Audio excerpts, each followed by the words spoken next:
I've saved one quote though. Can I keep you? That's it.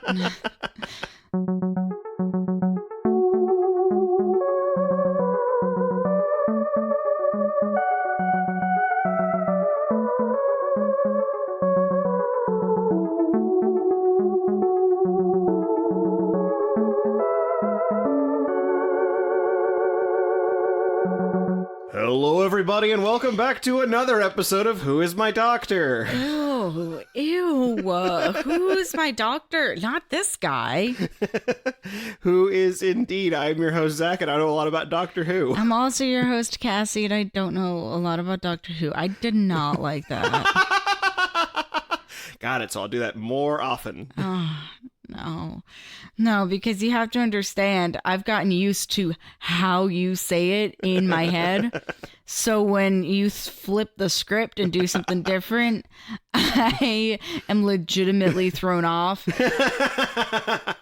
Not autistic, but you broke the routine and now I need to reset somehow. Well, we can reset a little bit as we talk about Series 3, Episode 6, The Lazarus Experiment. Lazarus. Every time I brought it up, you keep quoting Casper. Well, since you've quoted Lazarus so much... Lazarus. Why don't we start with the Cassie Professy here, and why don't you tell me what you think the Lazarus Experiment might be? Well, Lazarus is actually biblical. Mm-hmm. So it is the something is dead and is... by miracle, is being brought back to life. Mm-hmm. So this episode is about necromancy.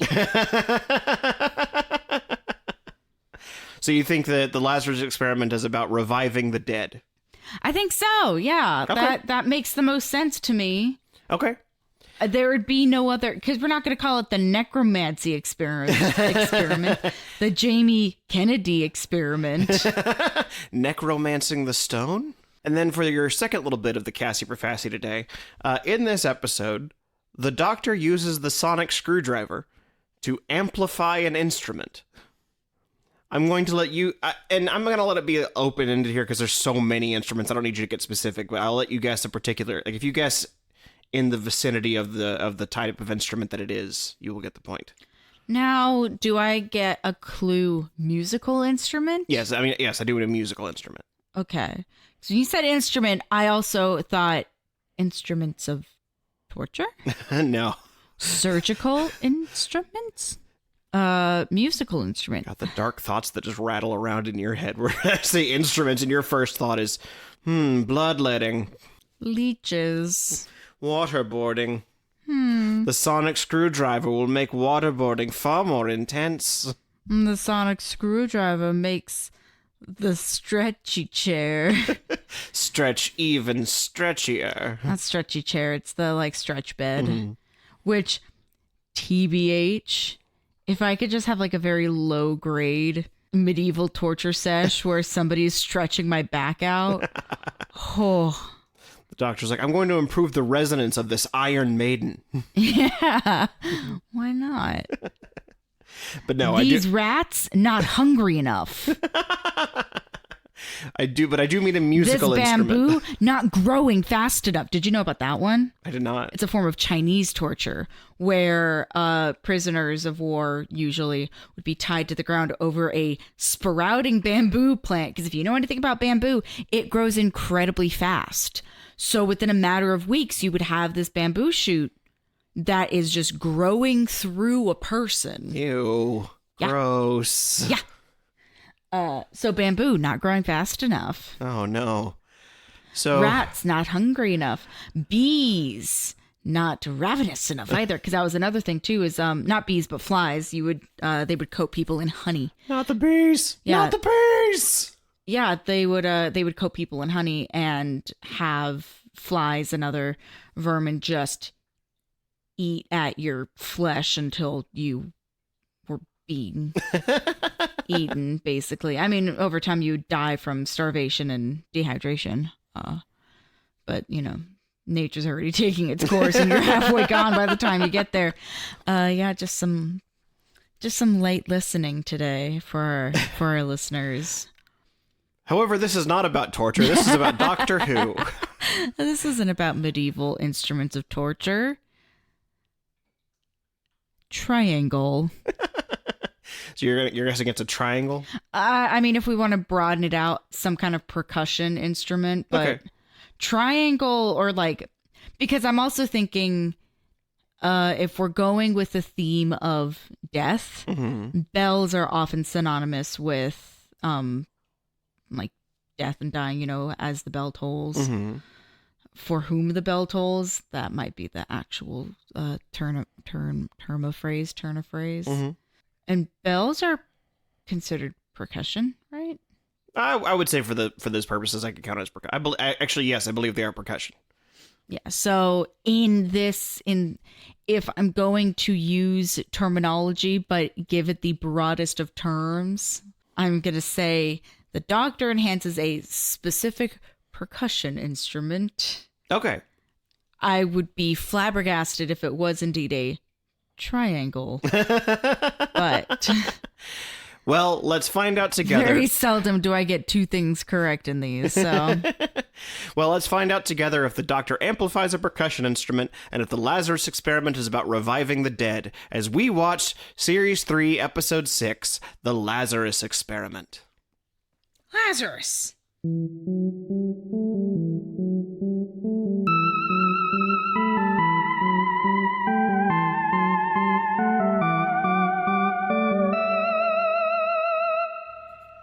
This episode of Who Is My Doctor is brought to you by the letter C.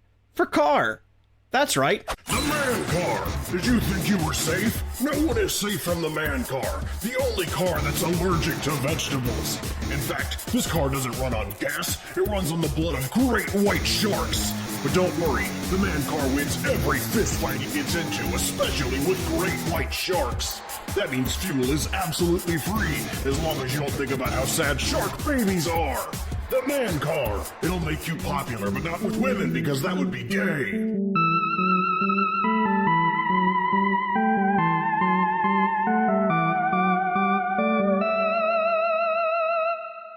And we are back from the Lazarus Experiment. Twice now. Twice I have had very strong gut feelings. Just so many of these prophecies are based off of what I'm learning from the show. Like AI art, I am learning. My fingers are getting better. My face proportions are getting more accurate. Why I can't figure out where to put the fingers, I don't fucking know.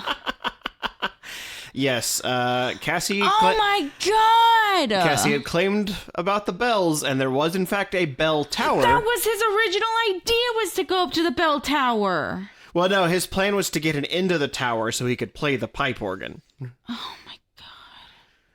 I am so irritated because I was on the track. Because they kept on talking about the bells, though. They brought it up twice. Yeah, they brought up the cathedral, they brought up the bells, they really pointed out that church. This happened the last time with the Statue of Liberty, where I said, ooh, okay, cool. Like, she's iconic. What an interesting place to have a battle outside of a woman. And this time I went, all right, if we're dealing with aliens, 9 times out of 10, the thing that you get them with is sound, vibrations, much like Venom. Mm-hmm.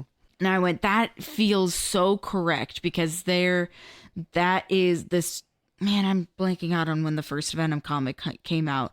But just that idea about sound defeating an alien type thing, even though this one, according to the show, is of human origin, it is still alien in its like primal nature, if that makes sense. It's there's nothing else like it, so it's alien in the sense that it's alien to us, but it is not exactly. not of this world. Yes. I was so confident. Can you at least give me the first point for the Lazarus Experiment? Well, you did say it was about reviving the dead. He was practically dead. He was a bag of bones. But there's a big difference between mostly dead and all dead. Please, Zach. I So- am begging you on my hands and knees. My head is on the floor. Please, Zach, give me I one don't think we can cut either of these points fucking today. point. Please, Zach. I don't think we no, can cut these points. Zach, please. I'm going to actually cry. Please. The people are going to be mad at you if you don't give me a point. Well, they can hate the player, but they can't hate the game. Zach, and the rules of the game are please. Cassie must predict in the Profassi. Zach, I was so close. You were very close. I said episode about necromancy. This fact- is necromancy. In fact, trying to even just find a point for you, I had to double check if a pipe organ is a percussion instrument, because you said a percussion instrument. A piano is a percussion instrument. A pipe organ is a woodwind instrument. Oh, fuck off! Yeah, it's effectively a big flute. So unfortunately, I can't count either of these points for the Cassie Profassi today. You're a dick. I do not love you in this moment.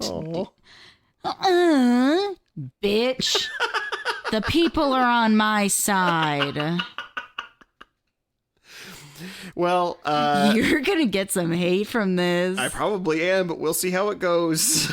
Get in the comments.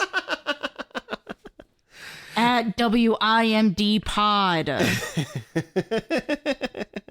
Wimdy Pod. That's WIMDPOD. But don't message the Instagram because I'm in charge of that one. So I support everything you say on the Instagram. Attack the Twitter. That's his Attack job. the Twitter, the Blue Sky, and the Threads. That's all me.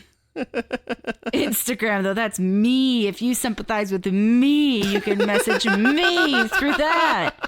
At WimdyPod at Instagram. Anyways. So let's just let's get past the Profassi a little bit here today. Yeah, fuck off about that. Moving on. What did you think about the episode itself? Oh, I thought it was fine. Yeah, it's a good little it's not, I wouldn't say that it's amazing, but it works. So the person playing Richard Lazarus is Mark Gatiss, who is He's in something else that I recognize. he's in a few things. He also wrote No, you know what I'm thinking? You know what I'm thinking of? what's that? The rich kid in Pee-wee's Big Adventure. That's not him. I don't think. No, I would be surprised if it is. No. But Mark They have a similar, like, pompous quality. Mark Gatiss is kind of a frequent face and name to appear on the BBC. He works on a few different projects. I know he's in Sherlock. Another show I know so much about. But he wrote series 1, episode 3, The Unquiet Dead. Okay, cool. And so he is both a writer and an actor on the show. He actually comes back to play other parts later. Oh. And it's really, which is kind of a weird choice because he doesn't have he's got a pretty unique face. He doesn't have features that just sort of look like. He doesn't have the features of one Harold Saxon, who I remember the name. That man, though, just like every other man. No unique qualities about that man. No. I will tell you that person you saw is not Harold Saxon. Harold Saxon. Harold Saxon is a character that will come up later on in the series. Saxon. That was just someone that works for Harold Saxon. Okay, even still, Yes. irrespective. Yes. This was Martha finally gets brought back home after her quote unquote one trip in the TARDIS. Yeah, her overnight excursion. Went to the past and Then to the future and then to the past again. She experienced so many exciting things like being stuck in traffic and seeing a Shakespeare play and going near the Statue of Liberty. I was gonna say, I was trying to figure out the other was, but then I went seeing a witch, and I went, wait, that is kind of exciting. Not for me. I see a witch every day. It's me. It is. I'm the witch. And that's why you're going to burn me on Twitter. So yes, Mark Gatiss plays Richard Lazarus, who is... Which also, wee woo, old age makeup alert. Yeah, 'cause as soon as you see him, you went, that's old age makeup, right? Yeah, and I was spending a better portion of the episode trying to figure out how you could tell, how I could tell. Just because the makeup, arguably, very good.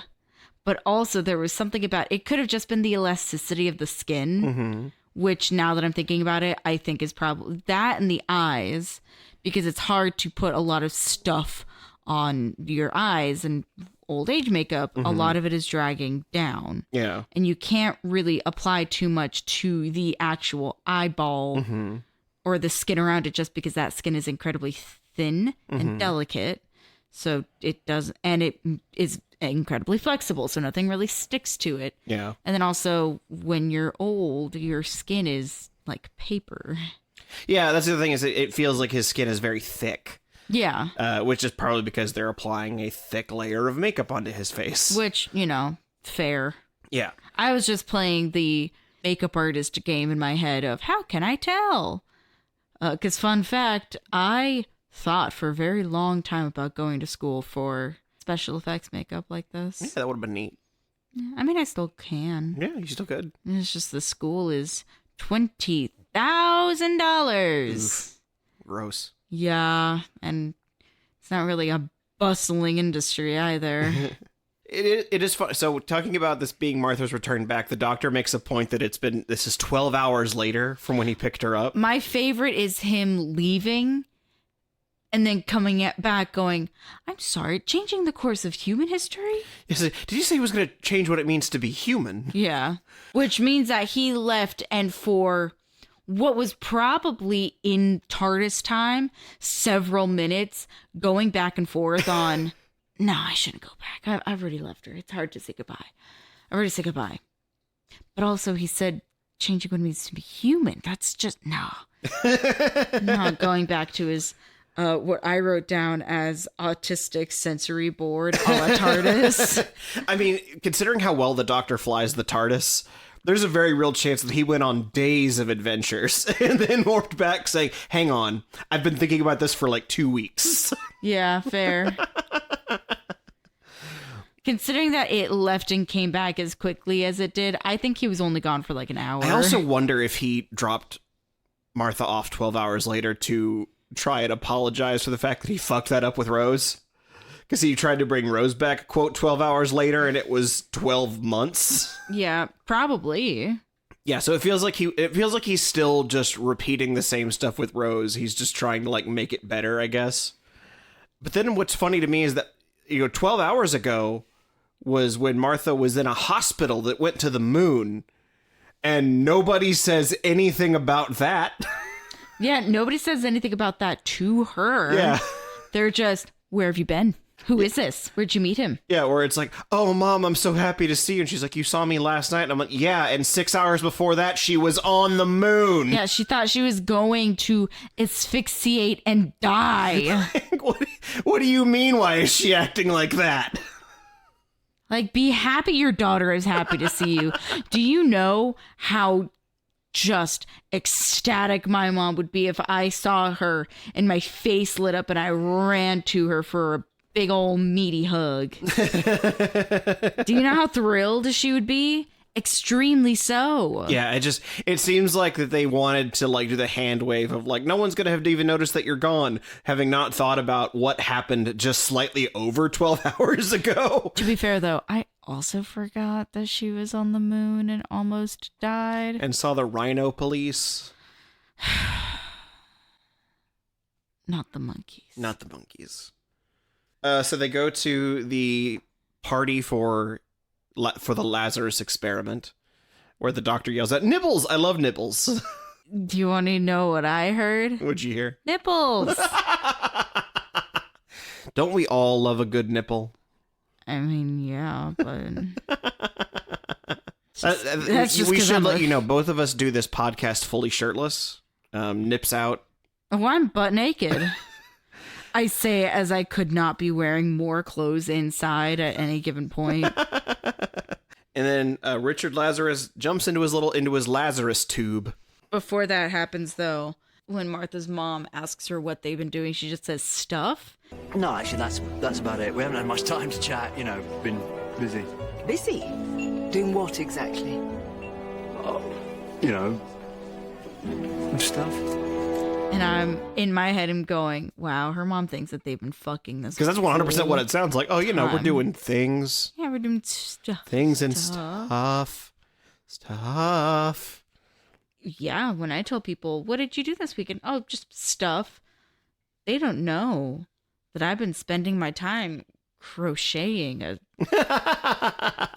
scarf for an outfit for the 4th Doctor. And now I'm making granny squares with the same yarn so I can make a 4th Doctor themed blanket. I'm glad you like the 4th Doctor so much. I like that he has a color palette. It makes me feel much better. Feel safe. Feel safe in that rainbow. Well, because so far the only color palettes I've seen is black, which a classic, but not really. Black is for witches and vampires. Mm-hmm. And Davy Tenney, who's wearing mainly dark blue, brown, like maybe a pop of red, but there isn't a lot that you can do with that.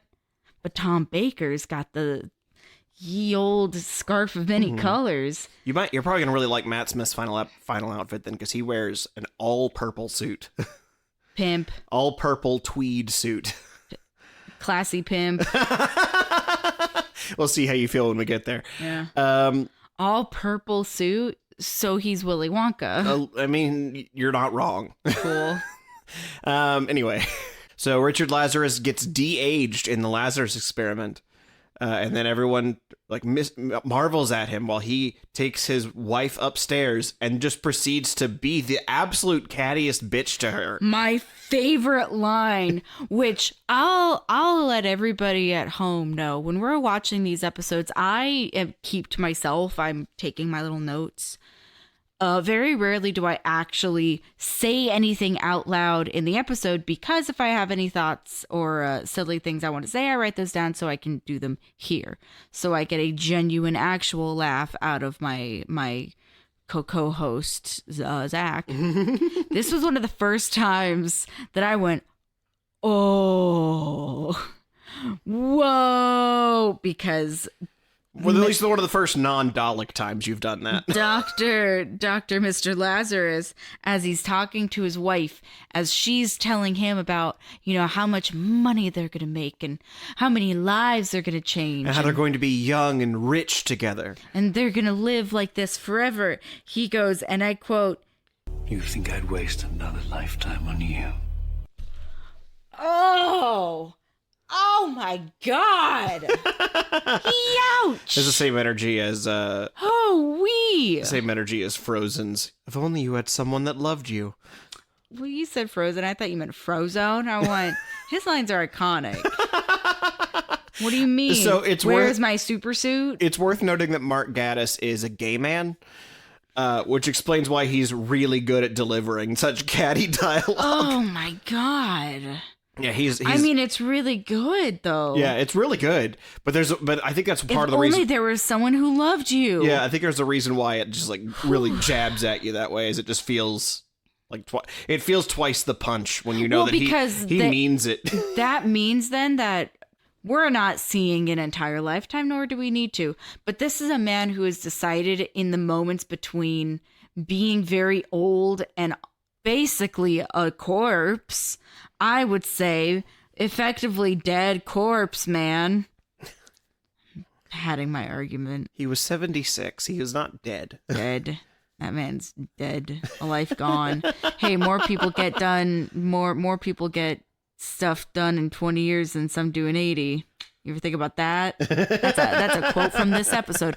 But that between those moments, he then decided okay, cool. This bitch, I'm done with. I haven't loved her. There's been no love. I haven't loved her in years, which I've heard did you hear about that man that fully killed his wife because he was upset that they were eating pancakes again? No. Yes. it was a story a while back. I heard it on one of my podcasts. My other podcasts. About a man who was upset that his wife had made them like pancakes for breakfast and was angry with her because he had said he didn't want this, and she said that's too bad. He stabbed her with a kitchen knife. And I went, that stabbing wasn't about the pancakes. That was about something else. Excuse me 1 second, I need to take a note down. Don't make pancakes for dinner.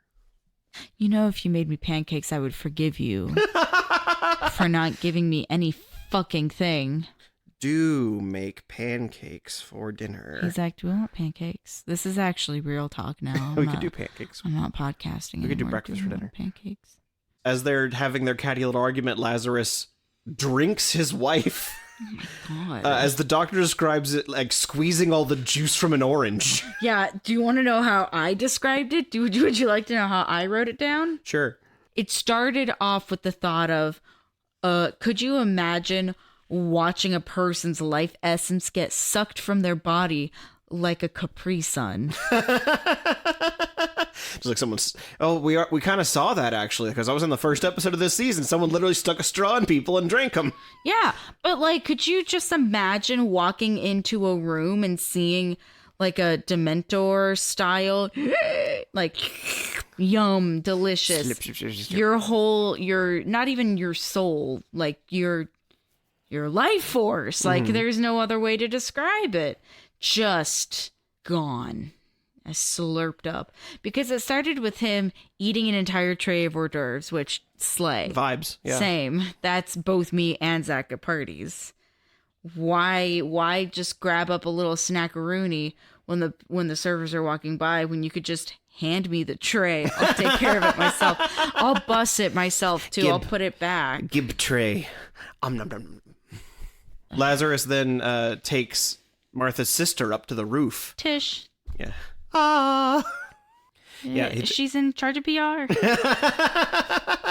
Takes her up to the roof, seemingly of two minds, because we've seen him already, like, when he was an old man, be like a little creep on her. And ask her, what perfume is this? And she responds with, soap. Delicious. But now that he's like a young man of early 40s... Is he? His age was ambiguous. Yeah, he was, I mean, the original Lazarus was, like, old man Lazarus is 76. Yes, but Mark Gatiss at the time was 40. Okay, awesome. He did not look 40. Yeah, he obviously takes very good care of his skin. But it is also just like, he's clearly like, even after the de-aging process, is probably minimum 15 years older than Tish is. Yeah.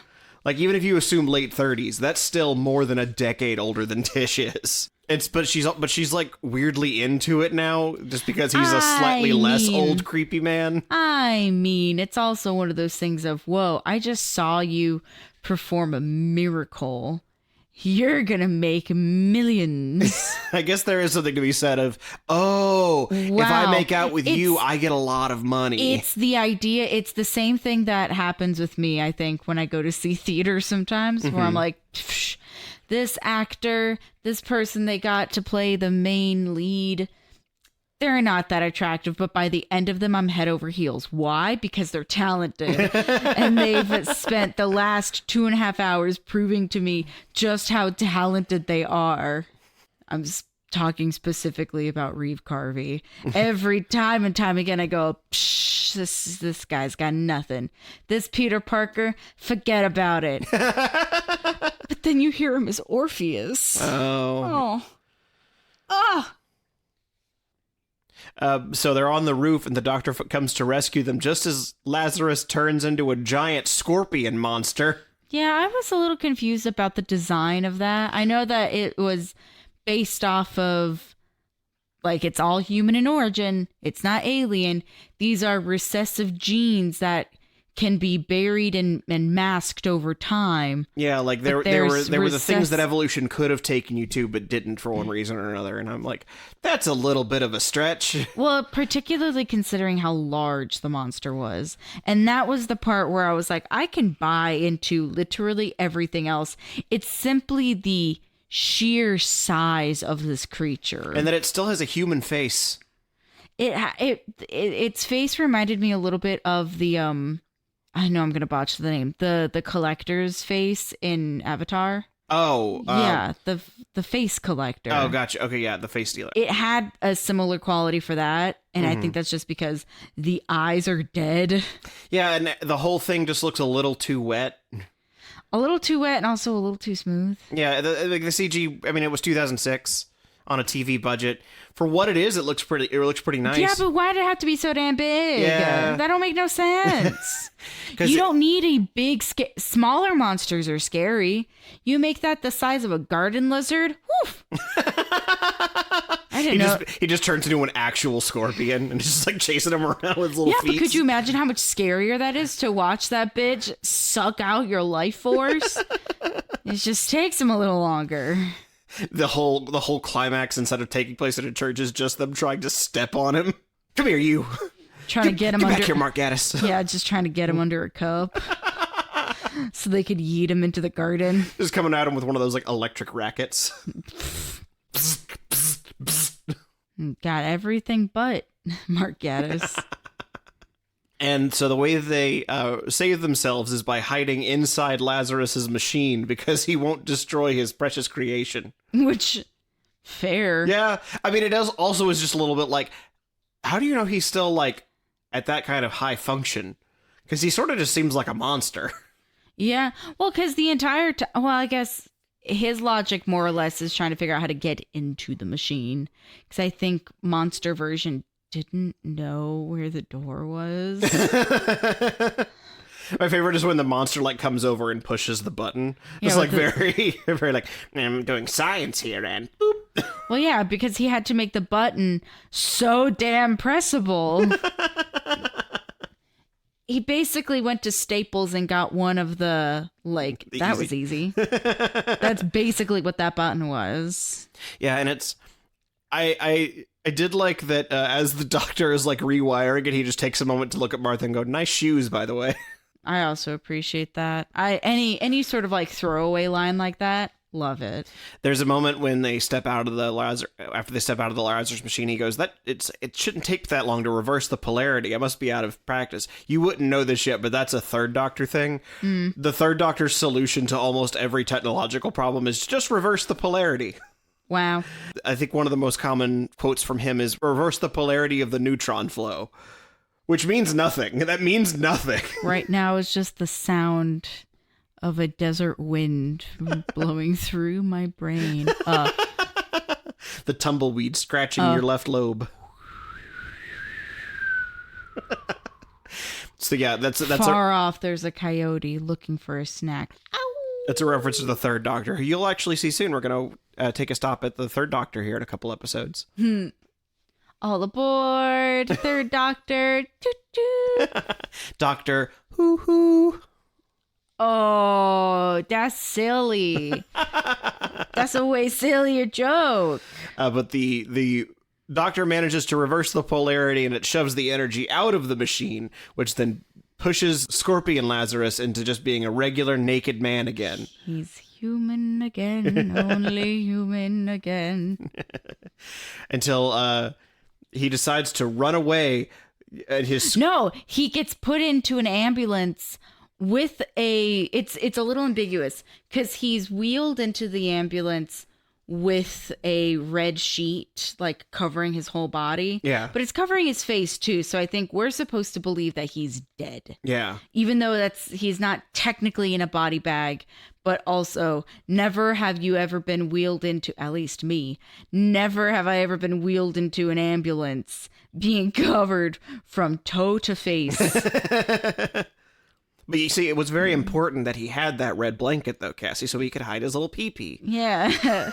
Because when he runs away to the nearby chapel to hide, as he did when he was a boy, he still has the red sheet wrapped around him. And it's wrapped around him even as he chases Martha and Tish through it. Like, he's being very careful, like, you can't see my nipples or my pee-pee. You're not allowed to see. Tumblr rules. Zach, that's a joke that's only funny for us. I think it's funny, irrespective. Because it's his wing wang. Yeah, and when he's like, when he gets halfway up the stairs, he starts changing again, and he's like flailing back and forth. And Cassie goes, "You better hang on to that. You better hang on to that towel." And he turns into a monster, is chasing around the church like, "What do you think of my wing wang now?" Yeah, where'd the towel go? He left it on the stairs. Oh. Now the towel is being abandoned, just like he was as a kid.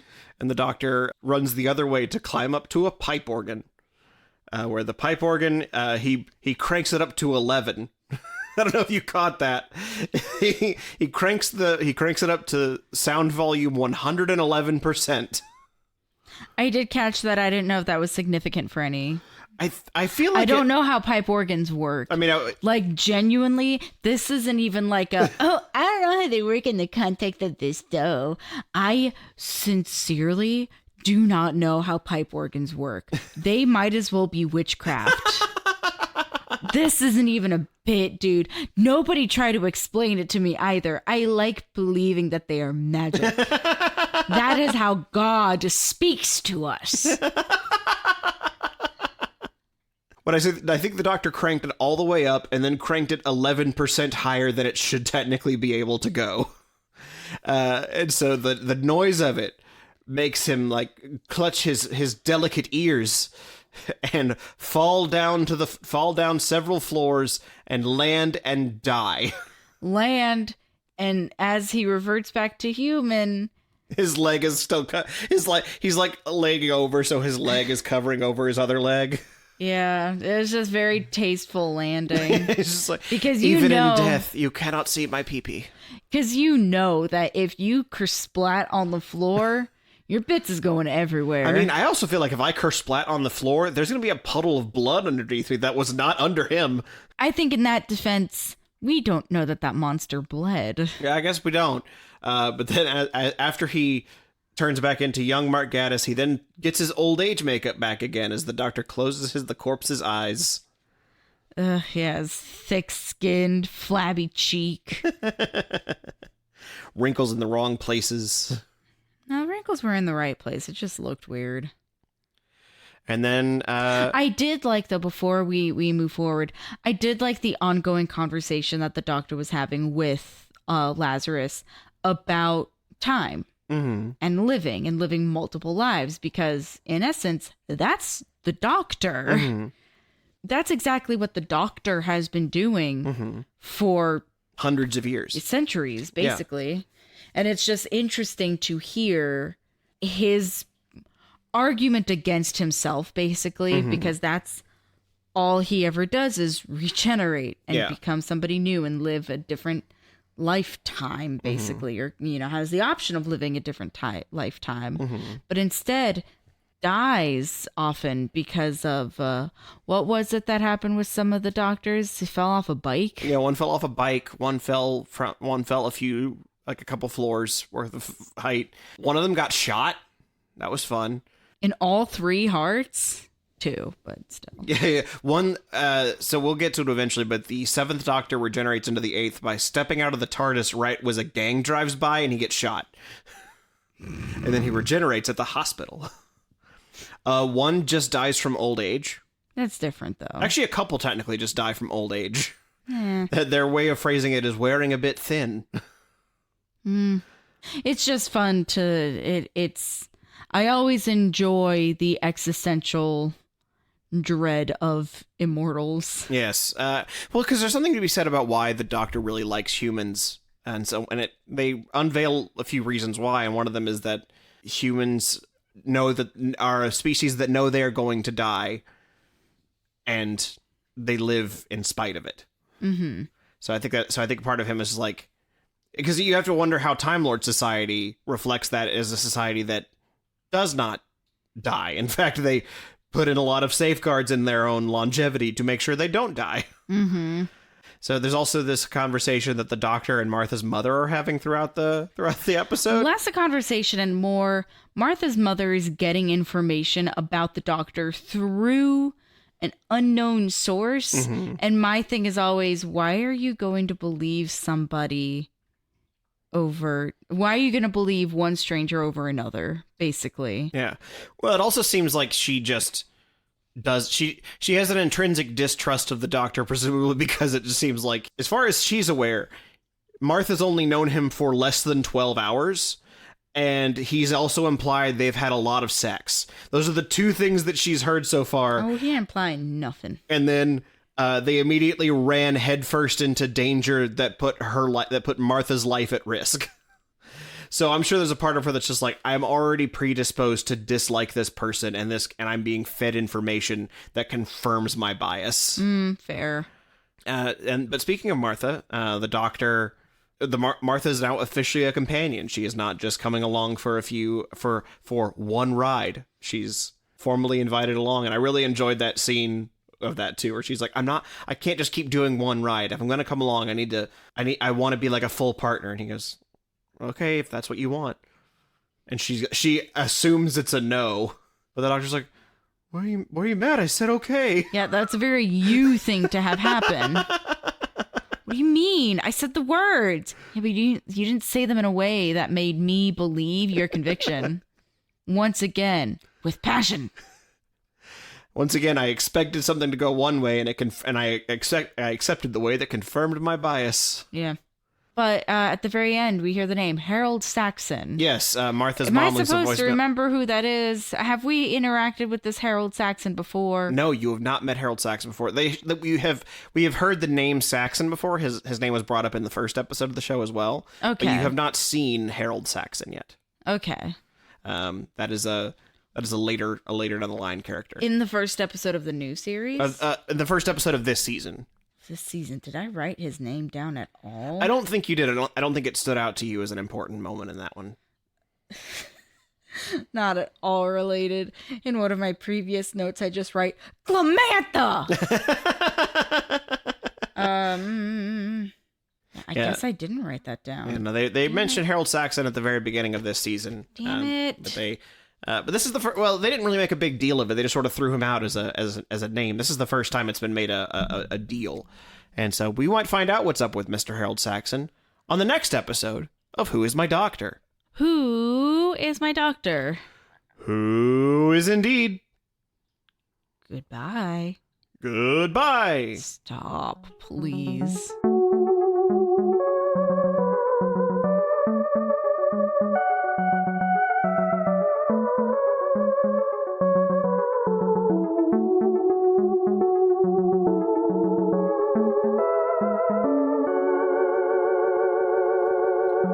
So as you heard in this episode, we will be taking another dip into the classic series soon. Not next week's episode, but the episode after, we'll be watching Terror of the Autons, the third Doctor story that first introduced Roger Delgado as the Master. I'm really excited about it. I really think she's going to like it. And if you liked this episode, be sure to subscribe to this podcast. Give it a like or 5 stars, or leave us a nice review. I've recently started sharing nice reviews on our social medias, so if you leave one and would like me to share it, you can follow us on Twitter, Blue Sky Threads, and Instagram at WimDpod. That's WIMDPOD. Next week, we'll be meeting the future showrunner Chris Chibnall in his first episode, 42. We'll see you next Tuesday, because your Tuesdays are now Who's Days.